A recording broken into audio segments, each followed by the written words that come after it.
Alamin naman po natin ang update sa presyo ng ilang paunahing bilihin sa Palengke Watch ni Chelsea Arcilia, una sa balita. Kagagaling lang ng Department of Agriculture sa Marikina Public Market kahapon para sa kanilang price monitoring. Pero ilang tindahan pa rin ngayong araw ang nagtitinda ng sibuyas na lagpas sa tinakdang maximum suggested retail price. Ibinebenta kasi sa nasabing pamilihan ang parehong local at imported na pulang sibuyas sa halagang 200 pesos per kilo, na lagpas sa nasa 150 pesos per kilo na itinakdang MSRP nito.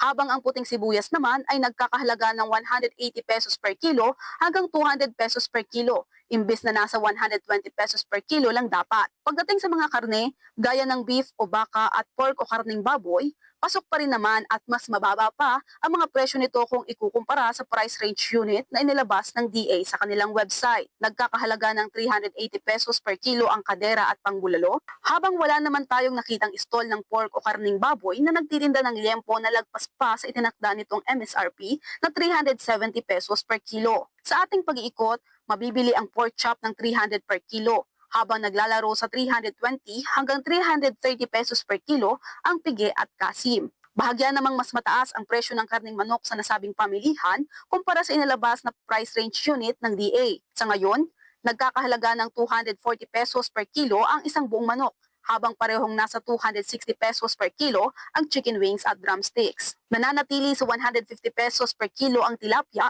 habang 240 pesos hanggang 300 pesos ang kilo ng bangus. Sa pahayag ng DA kahapon, inaasahan na nila ang bahagyang pagtaas sa presyo ng mga gulay dahil na rin sa mataas na demand nitong nakaraang holiday season.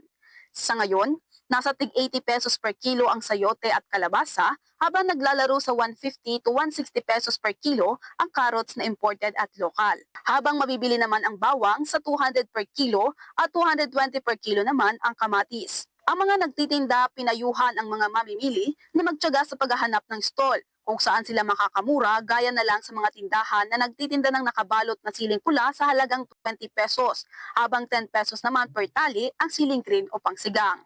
Nauuna sa balitang totoo at laging bago, Chelsea Arcilia ng Diwan 1206 para sa Alauna sa Balita.